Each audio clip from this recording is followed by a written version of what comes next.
Vamos falar com Deus. Santo e poderoso Deus, louvamos o Teu nome, Senhor. Nos reunimos aqui, pois entendemos que só o Senhor tem realmente condições de sanar a necessidade do nosso coração. Te pedimos, Senhor, fala conosco, venha ao nosso encontro, Deus de poder e glória, e ajuda-nos a ouvir a Tua voz mais uma vez, em nome de Jesus. Amém. Meus irmãos, temos estudado uma série de mensagens que fala sobre o que mesmo? Chamados a pertencer. E o que isso tem falado ao seu coração? É uma pergunta real, não é retórica não. O que essa série tem falado ao seu coração? Você tem ouvido a voz do Senhor nas pregações que têm sido feitas? Você tem entendido a importância de fazer parte? Você tem conseguido entender o porquê que esse mesmo Deus que chamou lá Abraão, como a gente ouviu no domingo passado, esse mesmo Deus que nos faz entender a importância não só de sermos chamados e ter a nossa língua transformada, mas também a aprender a lidar com a língua dos outros, nos faz ser um só povo. Como que eu devo viver? Como que eu devo me relacionar com outras pessoas do povo de Deus? Tudo isso tem sido alvo das nossas conversas aqui, domingo após domingo, nos mostrando a importância de pertencer. Não é possível ser igreja sozinho.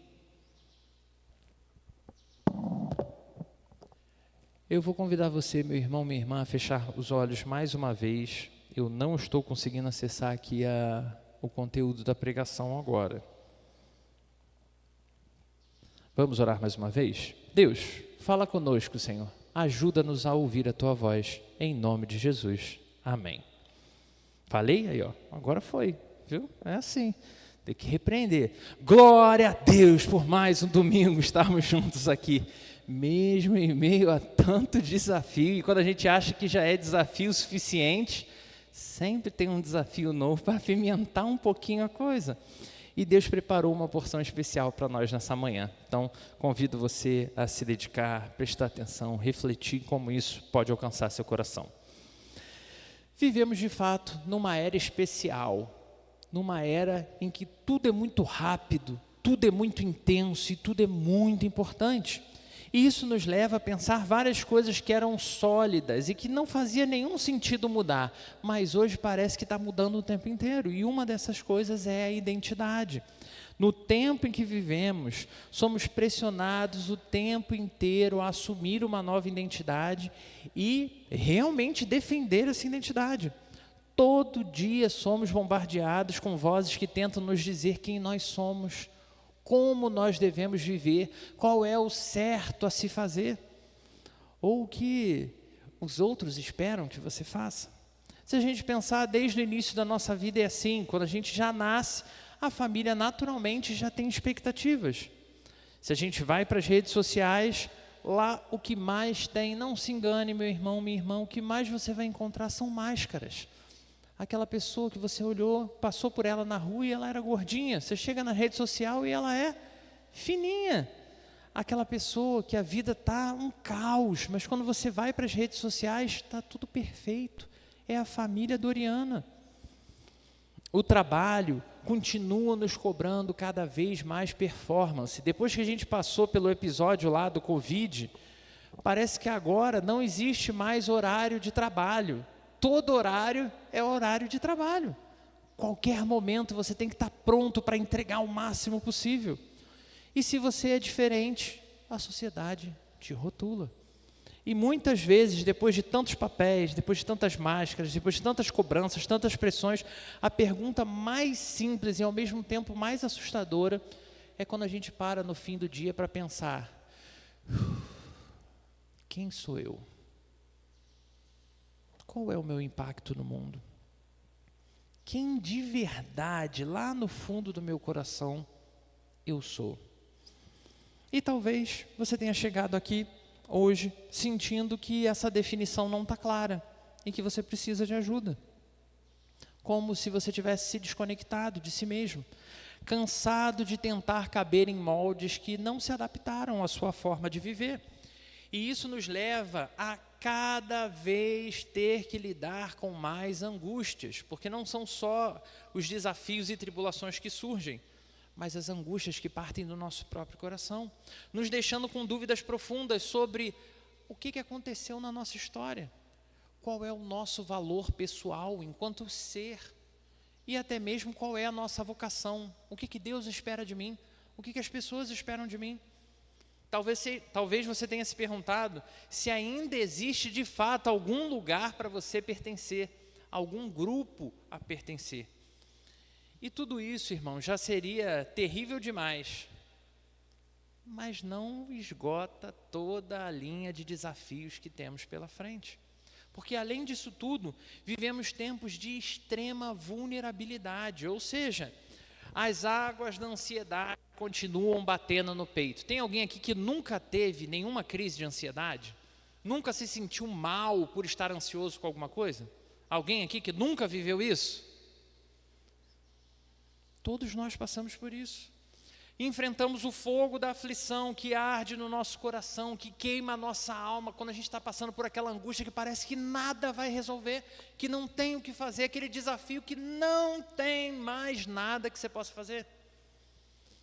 E se a gente olha ao redor, a segurança é algo triste. A violência, a crise econômica, os conflitos internos, os conflitos familiares, tudo isso parece que vai nos dragar, que vai nos sufocar.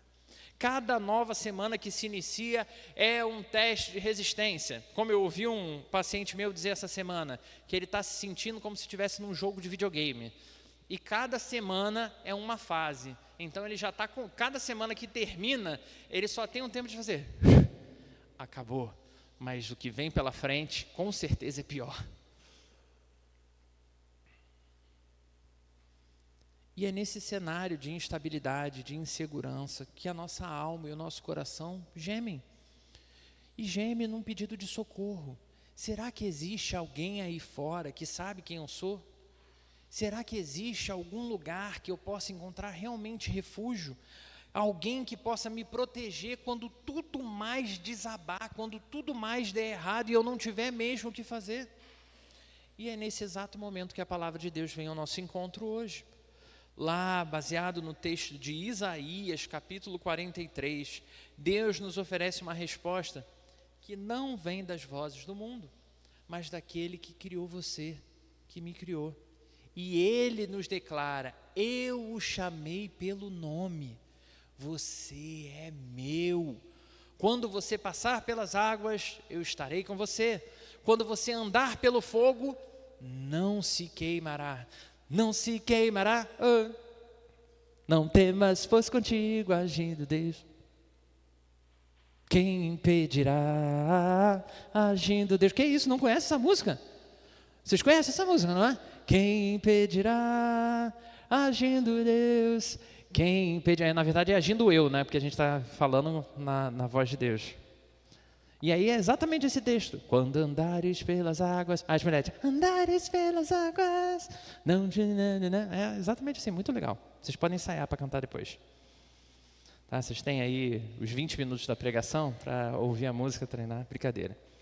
E que texto incrível é esse? Um chamado divino a reencontrar nossa verdadeira identidade em Deus, não no que o meu coração quer, não no que o mundo projeta sobre mim. É um convite à segurança no meio de qualquer instabilidade que vier. É uma promessa de cuidado, mesmo durante o calor da mais violenta aflição. Hoje nós vamos mergulhar juntos nesse trecho das Escrituras para entender o que significa ser chamado pelo nome, o que significa ser guardado quando passar nas situações adversas. Vamos redescobrir quem nós realmente somos, mas não como a gente já falou, vamos redescobrir quem nós somos aos olhos de Deus. E o que isso transforma em como eu e você realmente vivemos a nossa vida nesse mundo. Então, se você já se sentiu perdido, invisível, frágil, quebrado, jogado fora, essa mensagem é também para você. Então, vamos ouvir o que o nosso Criador tem a nos dizer. Isaías 43, do versículo 1 até o versículo 7. Diz assim a palavra do Senhor: Mas, agora, assim diz o Senhor, aquele que o criou, ó Jacó, aquele que o formou, ó Israel, não tema, pois eu o resgatei, eu o chamei pelo nome, você é meu. Quando você passar pelas águas, eu estarei com você. Quando passar pelos rios, eles não o encobrirão. Quando passar pelo fogo, você não se queimará. As chamas não o deixarão em brasas. Pois eu sou o Senhor, o seu Deus, o Santo de Israel, o seu Salvador. Dou o Egito como resgate para livrá-lo. Em teu lugar, dou Cush e Sebá. Visto que você é precioso e honrado aos meus olhos, e porque eu o amo, darei homens em seu lugar e nações em troca da sua vida. Não tenha medo, pois eu estou com você. Do Oriente trarei os teus filhos, e do Ocidente ajuntarei você. Direi ao Senhor, entregue-os, e ao Sul, não os retenha. De longe tragam os meus filhos, e dos confins da terra, as minhas filhas. Todo aquele que é chamado pelo nome, a quem criei para a minha glória, a quem formei e fiz. Meus irmãos, que palavra de Deus, né? O livro de Isaías é uma das mais belas e mais complexas expressões proféticas do Antigo Testamento. O capítulo 43, em particular, que é o nosso capítulo nessa manhã, faz parte da segunda grande seção desse livro, que vai do capítulo 40 até o capítulo 55. Seção que é conhecida entre os estudiosos como o livro da consolação. Nesse trecho, o profeta fala ao povo de Judá que estava ali às portas, né, de ser exilado, ou segundo alguns, já até vivendo parte do exílio na Babilônia. Eles estavam devastados pela dor, devastados pela derrota, pelo cerco, que, né, na estrutura política daquela época, quando você queria dominar uma cidade, você primeiro cercava ela e impedia que entrassem substratos. Agora parte do povo está longe de casa, sob o peso do pecado coletivo e da humilhação nacional. As pessoas olham e só veem vergonha. A mensagem de Isaías, então, vem como esse bálsamo para os corações que foram despedaçados. O povo, fragilizado pela vergonha e pelo medo, ouve algo inesperado vindo de Deus. Está ruim demais, não está? Mas não temas, pois eu o resgatei. Eu o chamei pelo seu nome. Você me pertence, você é meu. Esse é o Deus que tinha criado esse povo. Esse é o Deus que tinha ajuntado esse povo para ser seu. E Ele agora está dizendo para eles, não se preocupem, vocês erraram, vocês falharam, mas eu não abandonei vocês. Eu não me esqueci de vocês, mesmo nesse momento de dificuldade. Ele se apresenta como um pai pessoal que conhece cada um pelo nome, que anda com eles pelas águas, que anda com eles pelo fogo, referências diretas às provações que a história já tinha se mostrado naquele povo, lá no Êxodo, no exílio anterior, e também os sofrimentos que estavam por vir. Para os primeiros ouvintes desse texto lá, ou dessa explanação de Isaías, essa era uma palavra de identidade, uma palavra de esperança. Não eram mais apenas escravos exilados que estavam reunidos ali, era um povo que tinha sido escolhido pelo próprio Deus, um povo amado, acolhido e acompanhado por esse Deus. A promessa era clara para eles, a redenção viria, não por méritos desse povo, mas por iniciativa livre e graciosa do nosso Deus. E o propósito da libertação era nada mais, nada menos que a manifestação desse mesmo Deus, da glória desse mesmo Deus na terra.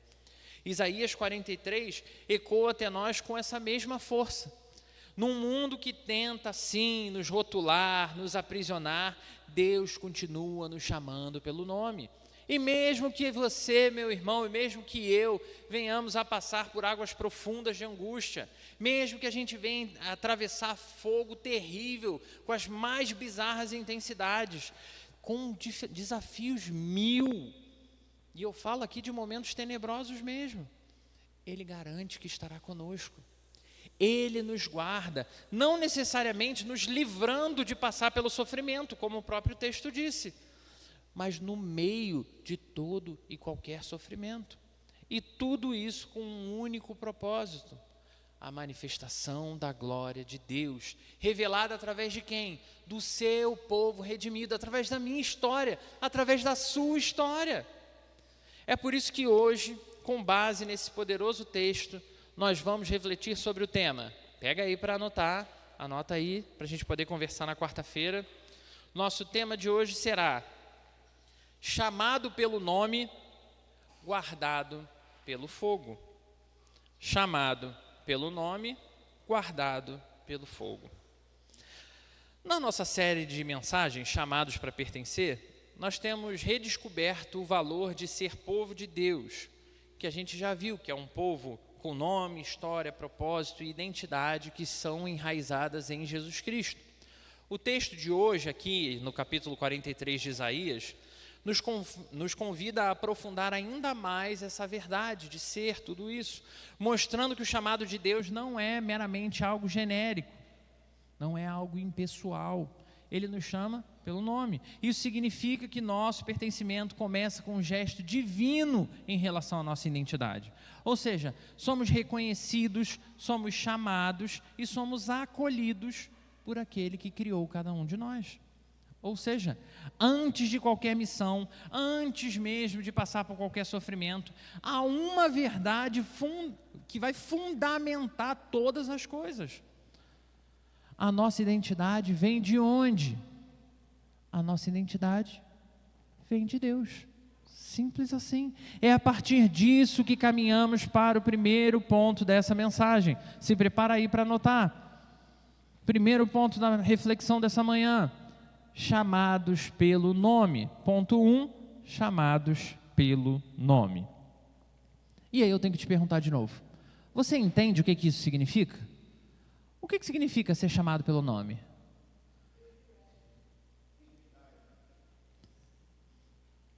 Vou falar uma referência em relação à minha criação, né? Eu tenho um irmão só, então somos 2 filhos. Meu pai tem um tipo de assovio que onde ele faz eu sei que ele está me chamando. Só que depois que eu tive meu irmão, esse assovio não era só para mim, então tinha que vir um assovio e depois um nome. Então, assim, dependendo do nome que vem, eu podia voltar a fazer o que eu estava fazendo, porque ele está chamando meu irmão e não eu, mas se ele me chama pelo nome, com o que ele quer falar? É exatamente disso que a gente vai falar agora. Logo no início do capítulo, Deus diz por meio do profeta Isaías: não temas, não precisa temer, pois eu já resgatei você, eu chamei você pelo seu nome. É você mesmo que me importa, porque você é meu. Essa afirmação é carregada de ternura, carregada de autoridade, carregada de propósito para cada um daqueles que é chamado. Para um povo que havia acabado de perder tudo: casa, cidade, templo, estabilidade.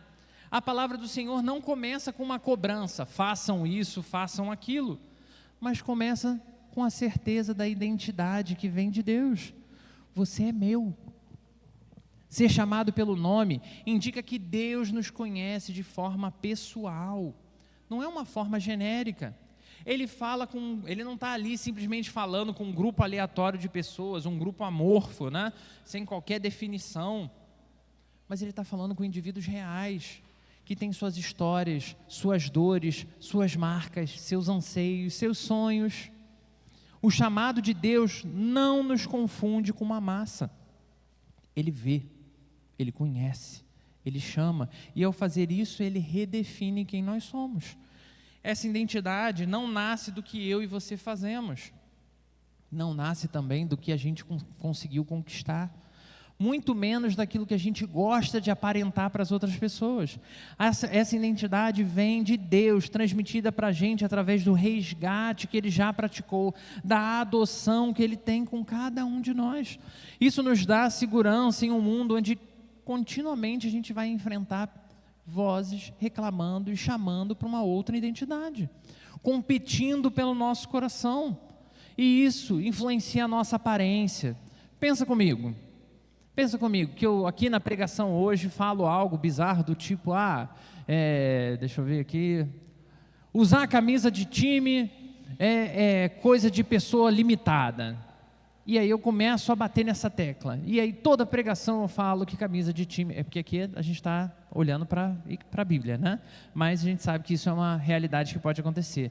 E aí o que começa a acontecer com as pessoas? Eles vão ouvindo aquilo, e uma mentira que é repetida várias e várias vezes começa a tomar contorno de verdade. E as pessoas começam a acreditar e começam a viver em função daquilo.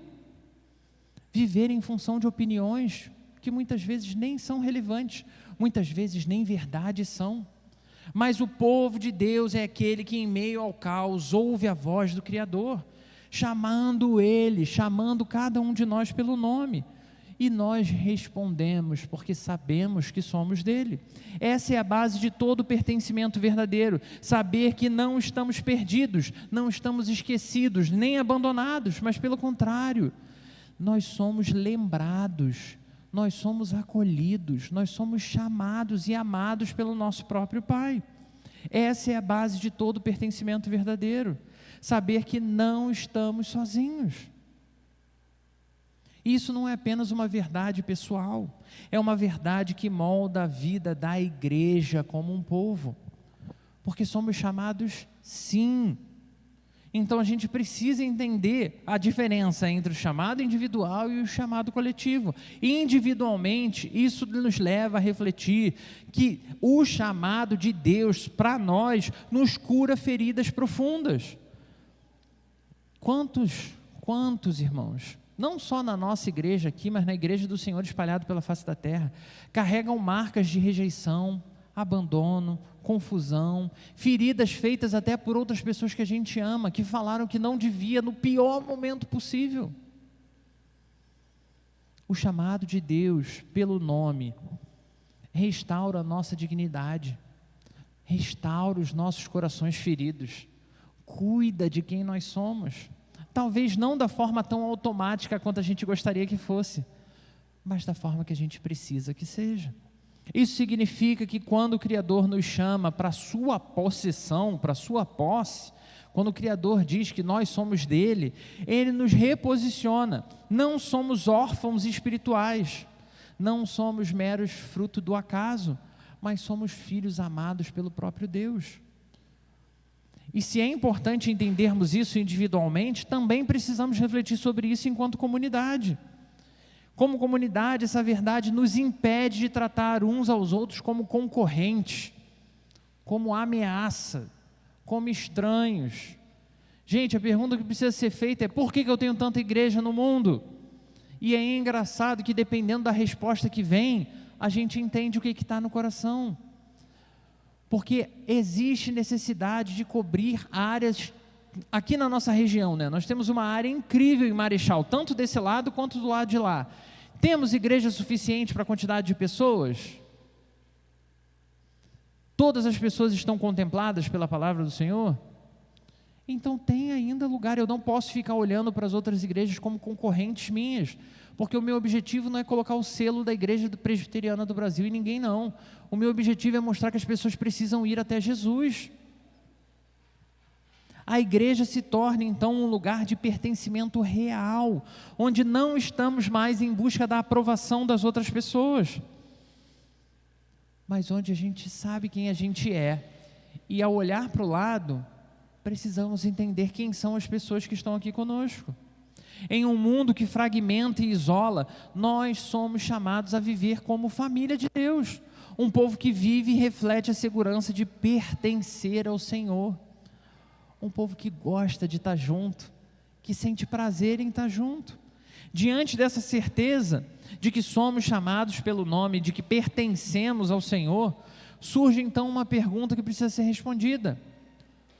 Quando tudo ao nosso redor parece desmoronar, quando tudo parece que deu errado, quando não tem mais solução, como eu me comporto?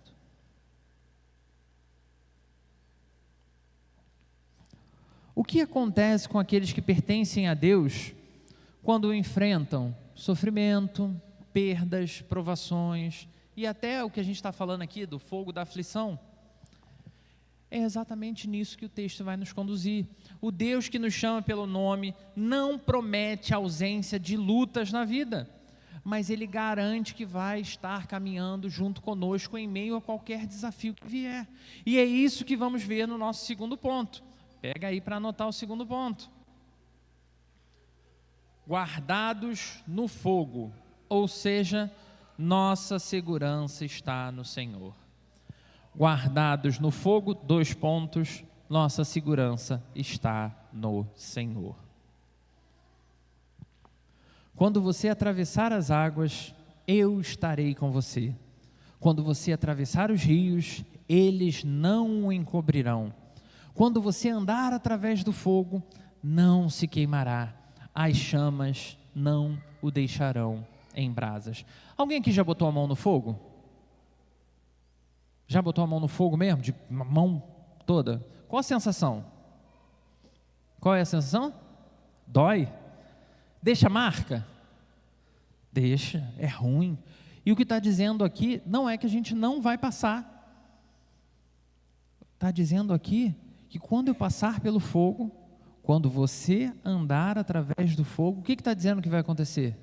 Eu não vou me queimar. O texto de Isaías 43 não nega a existência de sofrimento na nossa história. Pelo contrário, ele reconhece que isso está ali e é parte inevitável da experiência humana nesse mundo caído. O povo de Israel enfrentava aqui o trauma do exílio, da dor, da perda, a vergonha do afastamento entre pessoas que se amavam, mas também do afastamento do próprio Deus. E a insegurança diante de um futuro que, enquanto o povo em guerra, parecia que não ia ter solução. Mas o que Deus declara aqui muda tudo. Eu estarei com você. Se vier a guerra, eu estarei com você. Se vier a dificuldade, eu estarei com você. A promessa não é de um livramento de qualquer aflição, que você vai ter o seu corpo blindado espiritualmente, não é isso. Mas é da presença de Deus mesmo durante esses desafios. E para deixar isso claro, Deus usa as imagens tanto das águas profundas quanto do fogo ardente, para mostrar que desafio vai estar aí batendo a porta, e que o desafio vem de formas diferentes em cada fase da nossa vida. O que é desafiador para uma criança, para um adulto, é fácil. O que é desafiador para um jovem, para uma pessoa mais velha, mais experiente, se resolve com uma tranquilidade maior. Mas isso não muda o fato de, naquele momento, ser desafiador. O que a gente vê nesse texto é uma forma de Deus abrir os nossos olhos, com metáforas fortes, que evocam medo em todo mundo. Todo mundo que botar a mão no fogo vai sentir a dor, independente de tempo, idade, classe social. Ele traz imagens que realmente nos levam a um descontrole, a compreensão de um risco real. E, no entanto, o que sustenta o povo e o que vai manter a gente vivo, o que vai guardar as nossas famílias, não é a nossa força, mas a fidelidade de Deus para com cada um de nós. O mesmo Deus que abriu o mar para Israel atravessar, agora promete: vocês não serão engolidos pelas águas. Não importa o quão poderosa e o quão perversa seja essa nação que vai invadir vocês, vocês estão comigo. Eles serão a minha justiça sobre vocês, e vai doer. Eles vão punir o povo de vocês. Mas esse não é o fim da história. O mesmo Deus que livrou os amigos de Daniel lá da fornalha ardente, em Daniel capítulo 3, agora afirma para todos: as chamas não os deixarão em brasas. O Novo Testamento ecoa esse ensino com ainda mais clareza, quando a gente vai lá para João 16, versículo 33, dizendo: neste mundo tereis aflições, contudo tenham bom ânimo. Por quê? Eu venci o mundo. Paulo, em Romanos capítulo 8, ainda reforça: quem nos separará do amor de Cristo? Será angústia, perseguição, fome, nudez, perigo, espada, e ele segue a lista, e ele encerra dizendo: em todas essas coisas somos mais que vencedores por meio daquele que nos amou. A promessa de Isaías 43 não é uma promessa mágica, não é uma promessa meramente romântica, ela é uma promessa gloriosa e realista. Deus caminha conosco no vale da sombra da morte. A fé cristã não é uma fuga de qualquer enfrentamento e de qualquer dor, mas a certeza de que ela não tem poder definitivo sobre nós. Eu posso morrer nesse mundo, sim, mas esse não é o meu fim. Deus está comigo aqui, e Deus caminhará comigo por toda a eternidade. Ou seja, meu irmão, minha irmã, nem o mais devastador fogo tem poder sobre você, porque Deus estará conosco lá no meio do fogo, e é no fogo que Ele vai purificar os nossos corações, que Ele vai nos moldar e que Ele vai revelar o seu poder. Na prática da nossa vida hoje, essas águas, esse fogo podem ter muitas outras formas. Pode sim ser a ansiedade que tira o sono, pode ser aquela preocupação que vai consumindo as suas energias, que quando você sai da cama, parece que você já está cansado para dormir de novo, de tanto que você estava ali pensando. Pode ser aquela depressão que escurece os nossos pensamentos e torna difícil enxergar sentido nas coisas. Pode ser aquela prisão que nos faz olhar para a vida sem nenhuma motivação. Pode ser o diagnóstico inesperado, a dor física crônica, ou o medo constante de perder alguém que a gente ama. São as pressões financeiras que seguem nos esmagando, o desemprego que segue acontecendo, as dívidas que seguem nos sufocando. E tudo isso nos faz sentir como se estivéssemos, sim, nos afogando, como se estivéssemos vendo a nossa vida ser consumida pelo fogo, sem saber quando ou se conseguiremos respirar de novo. Mas ainda não é tudo. Também pode ser o fogo daqueles relacionamentos que foram rompidos, casamentos que seguem vivendo em crise, filhos que estão distantes demais e que a gente não consegue ter nenhum relacionamento, amizades que foram quebradas por mal entendidos, e agora, meu irmão, minha irmã, em breve a gente vai ter preocupação política de novo. Não deixa isso entrar no seu coração, não projeta a esperança da sua vida com nenhum candidato, nem de um lado nem de outro. Tem gente que partiu a família, partiu a amizade de anos por causa de político. Isso sem falar nas outras partes que a gente já falou no domingo passado: fofoca, maledicência, traição. Pode ser o sentimento de solidão mesmo no meio da igreja, que a gente vem, participa e depois vai para casa sem se conectar com ninguém. Pode ser aquela sensação de ser invisível, de que a gente só faz as mesmas coisas todos os dias, que não tem nada para agregar à vida de ninguém.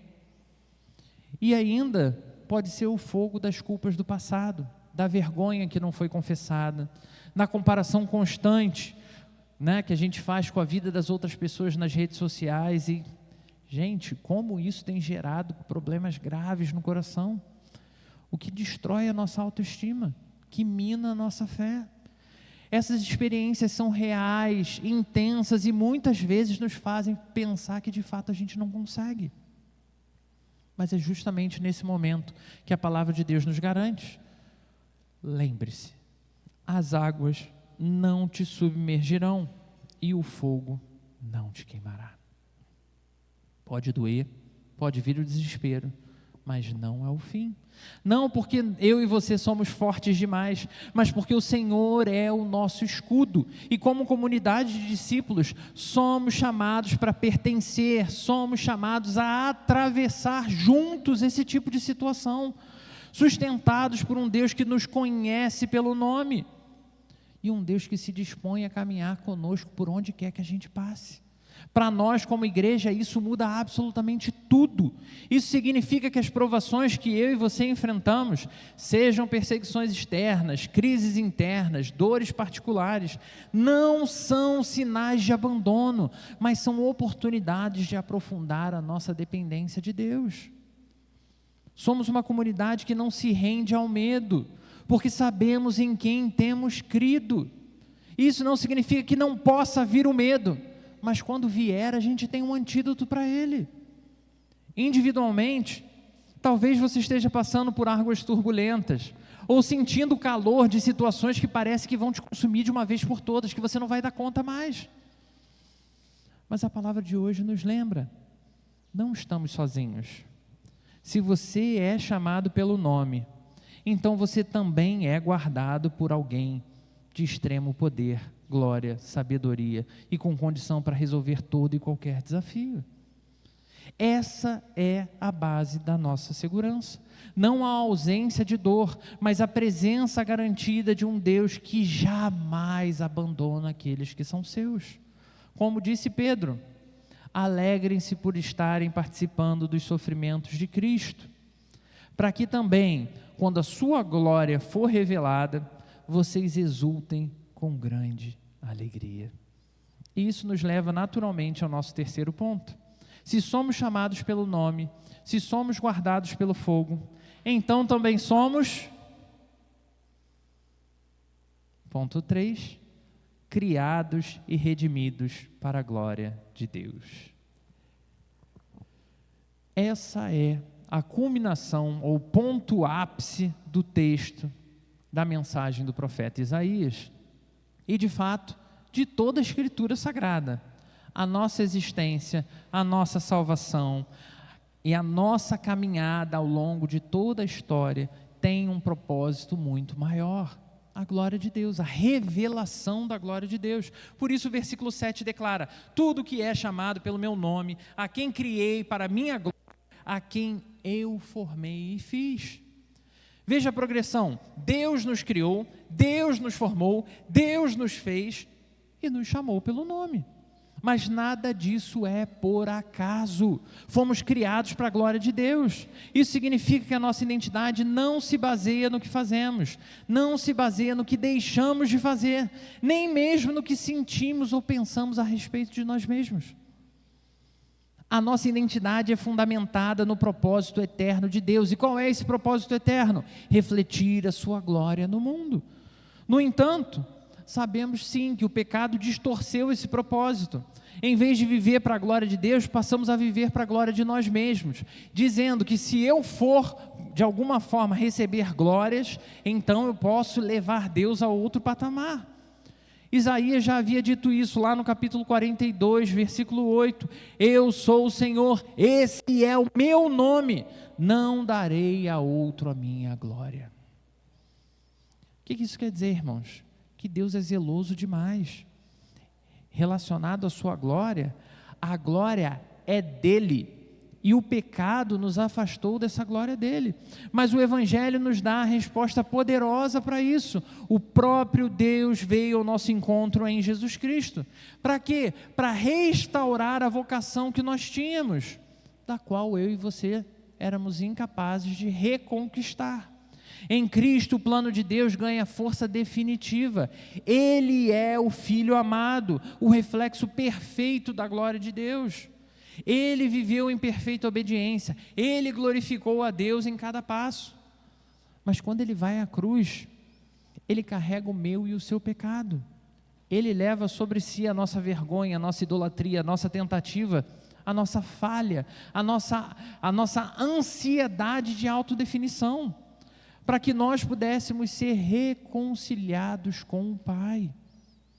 Como Paulo escreveu lá na segunda carta aos Coríntios, capítulo 5, versículo 15: e ele morreu por todos, para que os que vivem não vivam mais para si mesmo, mas para aquele que por eles morreu e ressuscitou. Por quem você tem vivido? Em Cristo, somos recriados para a glória de Deus. Aquele que nos chamou pelo nome também nos transforma para vivermos o nome dele e não o nosso. Isso muda tudo em relação aos nossos sonhos, pensamentos e desejos. Muda a nossa maneira de trabalhar, de amar, de sofrer, de planejar, de criar filho, de enfrentar a velhice, de lidar com a morte. É como a gente mencionou aqui na quarta-feira, conversando, né, no nosso núcleo. É como aquele livro que diz, em seus passos, o que faria Jesus. E como nós precisamos pensar o que Jesus faria. Porque muitas das nossas escolhas, muitas das nossas decisões seriam completamente diferentes. Tudo, meu irmão, minha irmã, tudo na nossa vida e na nossa história é e precisa ser oportunidade de refletir a glória de Deus. Isso significa que nas coisas onde você é bom, mas também nas coisas onde você é terrível. Eu já citei a minha dificuldade principal no trânsito, né?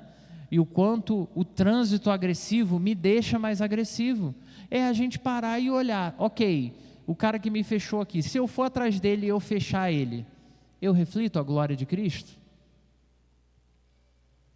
A pessoa te ofendeu na rua, ok, mas se você virar e ofender de volta, você reflete a glória de Cristo? O seu vizinho jogou lixo na sua casa, você vai jogar o lixo na casa dele? O seu vizinho, igual o meu caso lá, né, que um dos vizinhos acumula lixo, e esse lixo chama rato, e aí rato entra na minha casa. Eu vou fazer o quê? Vou pegar o rato e... Não, sua casa é lá, ratinho, volta para lá, e jogar o rato de volta? Isso tem que nos levar a implicações práticas, irmãos. Porque o evangelho não é algo só para a gente guardar como uma ideia interessante e bonita, não. É a gente entender que na dor, eu e você somos chamados a glorificar a Deus, confiando que Ele está conosco durante a dor, durante os desafios. Isso também nos leva, no momento de alegria, a viver de uma forma especial, glorificando a Deus, reconhecendo que toda alegria, todo bem, toda felicidade vem dEle.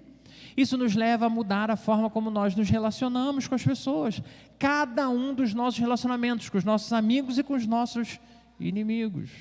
Vou falar até mais espremidinho aqui. Glorificamos a Deus quando nós nos relacionamos com essas pessoas difíceis. Sabe como? Quando a gente perdoa, quando a gente ama. A pessoa não fez nada para merecer amor, pelo contrário, ela merecia um socão. Mas você vai lá e responde com amor. Quando você vai lá e se dispõe a servir alguém que te fez mal. No serviço à igreja, como que isso nos atravessa? Quando nós nos dispomos a glorificar a Deus, sim, usando os nossos dons e talentos. Quando decidimos intencionalmente viver como pedras vivas, como a gente falou quando a gente estudou esse texto, né? O meu encaixe talvez não encaixe perfeitamente em você, mas nós vamos nos ajustar juntos para encontrar um ponto de equilíbrio. Ligando-nos uns aos outros dentro dessa igreja. Mas isso também nos remete a como a gente vai viver lá fora. Glorificando a Deus quando as nossas palavras, atitudes, decisões vão ser questionadas. E aí o que a gente tem que ver é se de fato a gente tem sido capaz de refletir justiça, amor e verdade do reino de Deus. Ou se todas essas coisas têm sido apenas reflexo do nosso coração corrompido. Essa verdade também traz consolo imenso. Não estamos aqui por acaso. Nossas lutas não são em vão. Nenhum desafio que você enfrentou na sua vida foi em vão. Cada lágrima, cada oração, cada renúncia por amor a Cristo está inserida no plano de Deus para a manifestação da sua glória. E Ele mesmo se comprometeu em nos conduzir até o fim. Como a gente vai ver registrado lá, no capítulo 8, versículo 30 da carta de Paulo aos Romanos. E aos que predestinou, também chamou. Aos que chamou, também justificou. E aos que justificou, também glorificou. Também revelou a sua própria glória. A nossa redenção não é apenas um alívio individual, irmãos.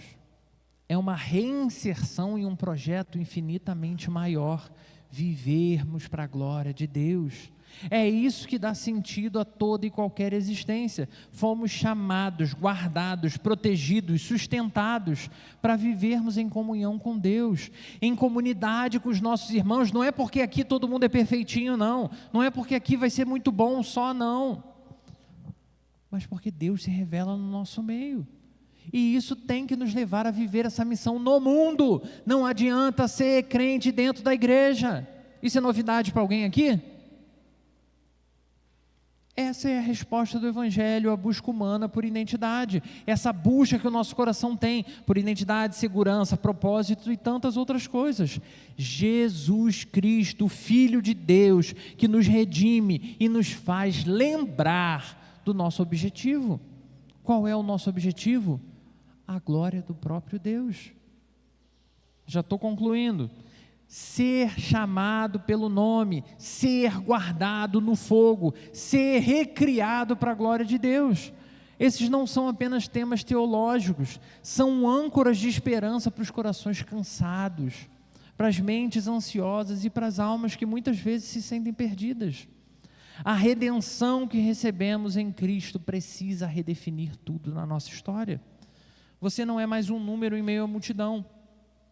A sua vida, o seu sofrimento, não é só mais uma história fracassada tentando se justificar. Eu e você, cada um de nós fomos chamados pelo nome, por aquele que nos criou, por aquele que conhece intimamente quem somos e que em amor transferiu a nós essa graça. Ele sabe quem nós somos, Ele sabe o que nós vivemos, Ele sabe o que nos feriu, o que nos moeu, e mesmo assim Ele continua nos chamando como sua posse. Não importa que você ache que o seu valor acabou, você continua com o mesmo valor para Ele. Você não está sozinho ao atravessar o fogo, não está sozinho. As águas podem sim subir, o calor pode apertar, mas o Senhor não abandona aquele que é seu. A presença dEle não é apenas mais uma coisa abstrata na vida, mas é uma realidade viva, como Ele foi no Egito, durante o período no deserto, como Ele foi na Babilônia, como Ele foi com Cristo no Getsêmani, momento dificílimo, doloroso, como Ele fez na cruz. Mas acima de tudo, como Ele se revelou também no túmulo, que hoje está vazio. Em cada etapa da história, Deus esteve com o seu povo, e agora Ele habita em nós por meio do seu Espírito Santo. Ou seja, não importa que o mundo diga que você não tem valor, não importa que as pessoas olham e digam que você já cumpriu tudo que tinha para cumprir. Deus tem propósito na nossa vida. Não fomos apenas salvos do inferno, nós fomos salvos para a manifestação da glória de Deus. E se ainda há vida, é porque o Senhor ainda quer expressar essa glória através de mim e de você. Sua vida não é mais sobre sobreviver ou sobre destacar, mas sobre refletir sim a beleza, a bondade, a santidade do Deus que nos encontrou. E isso nos afeta, isso nos muda, isso tem que alterar a forma como a gente vê as coisas, como a gente vive elas. Como que a gente vai tratar uns aos outros, como que a gente vai lidar com os fracassos, como que a gente vai sonhar daqui para frente. E como a gente vai morrer. Porque muita gente vive a vida muito bonitinho e quando chega no fim, mostra que o coração nunca foi de Deus. O fim também revela muito sobre nossa história. E tudo isso porque aquele que pertence ao Senhor tem todas essas garantias. Essa é a esperança que sustenta a nossa comunidade de fé. Somos uma comunidade de discípulos que amam o Evangelho, persevera na missão, compartilha a esperança e transforma a realidade local por meio dos nossos relacionamentos. Para quê? Para a glória de Deus e expansão do seu reino. Pertencer a Deus é uma segurança agora, aqui, no presente, com propósito no cotidiano. mas que ecoa na esperança para a eternidade. Você pode descansar de fato nessa verdade, meu irmão, minha irmã. Jesus fez tudo o que era necessário para que você fosse chamado pelo nome, para que você fosse guardado do fogo e para que eu e você vivêssemos a glória de Deus. Então, meu irmão, minha irmã, é hora de pertencer de todo o coração. Pertença e viva para a glória desse Deus. Viva independente do quão doa. Viva independente de saber o que virá pela frente. Viva, porque o Senhor continua contigo, dia após dia na sua história. Convido você a fechar os seus olhos. Vamos falar com Deus. Senhor, nosso Deus, obrigado, Pai, porque o Senhor nos conhece pelo nome. Mesmo sendo fracos, mesmo sendo falhos, mesmo nos momentos difíceis, o Senhor nos chama de teus filhos, o Senhor nos faz teu povo. Obrigado porque não estamos sozinhos nos momentos mais difíceis da nossa história. Obrigado porque a tua presença é o que nos sustenta. Nós te louvamos, Senhor, porque em Cristo Jesus cremos ter sido redimidos. E agora, Senhor, somos teu povo. Ajuda-nos, Senhor, a viver com essa identidade, com essa certeza. Ajuda-nos, Senhor, a confiar no teu cuidado eterno com cada um de nós. Ajuda-nos, Senhor, a viver uma vida que realmente manifeste a tua glória. Que a certeza do teu amor nos fortaleça. Que a esperança da tua redenção nos levante nos momentos difíceis. E que a alegria de pertencer ao Senhor nos transforme em cada novo amanhecer. Que tenhamos essa condição, essa responsabilidade, essa sabedoria de manifestarmos a tua glória onde quer que passarmos, em cada relacionamento, com cada pessoa, em cada lugar. Em nome de Jesus, nosso Salvador. Amém.